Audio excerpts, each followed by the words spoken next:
This is Bavaria, the capital, the ancient capital of Germany for many, many years. In this area of the world, there was a prestigious institution of learning controlled by the Jesuits called Ingolstadt University. Prestigious Jesuits were graduated from this university to go out and to deceive the world. Among the publications that we found there in the museum was a picture of a man by the name of Adam Weishaupt. He was a German Jew by blood, but he was also a Jesuit, and he was a dabbler in the occult arts. He was a genius, and at an early age he became a doctorate of canon law. He wrote and published in 1776 the Illuminati, the writings for a basis for a communist world. Proofs of this are given in a book called Proofs of Conspiracy by Robeson, 1798. It was sent out in hopes by this man who had been drawn into the organization in hopes of warning the world against the dangers of this worldwide revolution. He says in that book that Weishaupt had long been scheming the establishment of an association or order which in time should govern the whole world. In his first fervor and high expectation, he hinted to several ex-Jesuits the probability of their recovering under a new name the influence which they formerly possessed. And remember, they had been dissolved in 1773.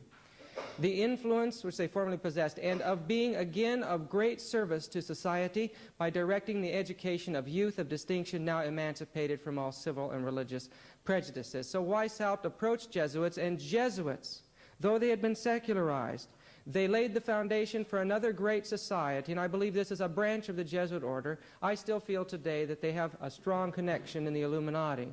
They taught that Jesus of Nazareth was the grand master of their order, that he appeared at the time when the world was in utmost disorder and among a people who for ages had groaned under the yoke of bondage.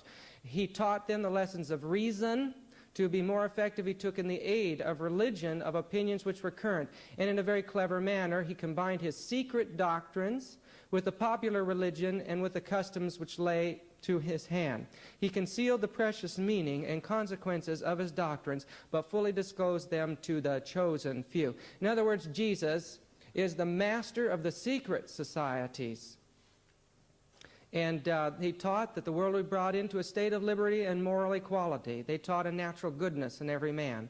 Once men are freed from the obstacles which subordinate rank and riches, and they add to that all churches and all governments must be taken out of the way. That these things continually thrown in our way, our secret association, they say, will work in a way that nothing can withstand, and man shall soon be free. And of course, since it was patterned after the Jesuit order, it was a system that would never be destroyed because it was even more secret than the secret workings of the Jesuit order. And Adam Weishaupt designed the symbol, Annuit Coeptis Novus Ordo Seclorum, our noble enterprise, a new world order. And you'll see that today the concept of the Illuminati is joked about, but you'll find fantasy games about the Illuminati, books on the Illuminati, as people have grown to accept the concept in the new age that we're in today. Adam Weishaupt adopted that symbol that now resides on your dollar bill from a picture of the pagan Catholic god that resided on the altar pieces in Ingolstadt in Bavaria. The significance of this design is as follows. The pyramid represents a conspiracy for the destruction of the universal church, Catholic Church, and establishment of a one world or UN dictatorship. You see, this new order will even remove the Roman Church. It's an occult order now. The secret of the order, the eye radiating in all directions, is the all-spying eye that symbolizes the terroristic Gestapo-like espionage agency that Weishaupt set up under the name of the insinuating brethren to guard the secret of the order and to terrorize the populace into acceptance of its rule. This Ogpu had its first workout in the reign of terror of the French Revolution, which it was instrumental in organizing. So Weishaupt's Illuminati, Weishaupt's name was the father of Jacobinism. The Jacobins took over the French government. They were responsible for the reign of terror. That was their symbol. And now look what Ellen White has to say. She says in Great Controversy, page 273, the beast that ascendeth out of the bottomless pit shall make war against them and shall overcome them and kill them. The atheistical power that ruled in France during the Revolution, the reign of terror, did wage such a war against God and His holy word as the world has never witnessed. This is the Spirit of God telling us that the Illuminati is in fact the beast that ascends out of the bottomless pit. It should be noted that this insignia acquired Masonic significance only after the merger of that order with the Order of the Illuminati at the Congress of Wilhelmsbad in 1782. So the Order of Illuminism, Luciferianism, nowadays called the Palladium, is a secret society within the high-ranking Masonic lodges. And 1782, you realize that it was a few years later, 1789, that the revolution broke out in France. But this was a symbol of the revolution in France. Looks familiar, doesn't it? You'll see this all over. We know that Voltaire, the atheist that he was educated in a Jesuit seminary. And this is the grave of Rousseau there in France today. All these men were hired by an elite group of Jewish bankers to carry out this great revolution. Robespierre. When the revolution broke out, they destroyed the flower of the nation. Priests came to the great National Assembly and gave up their priesthood in the Roman Church and accepted this new priesthood of the goddess of reason. The Bible, of course, was outlawed in that assembly. It was, and God was declared non-existent, the first time in the history of the world that anything like this had happened.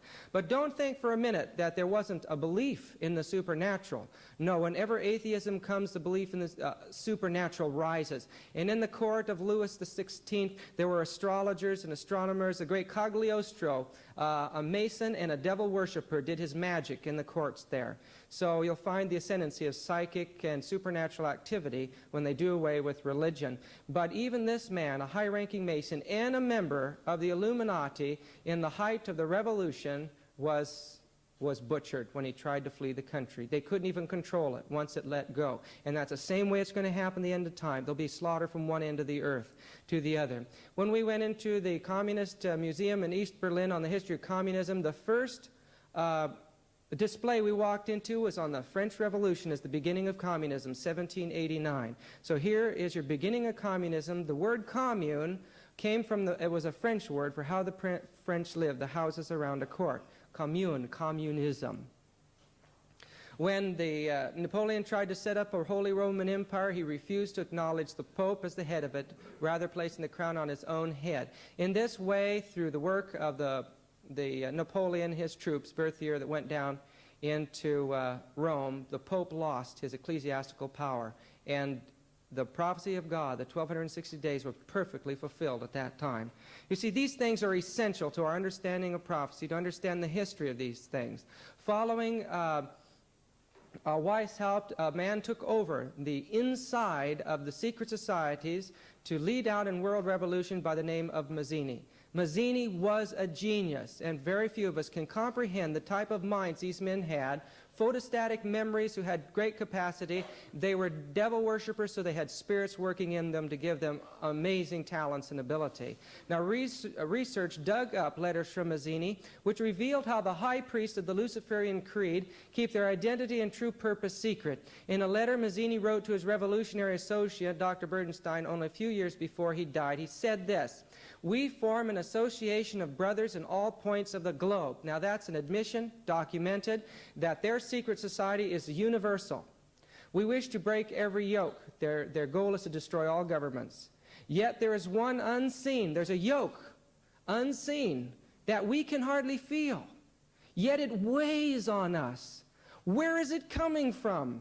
Where is it?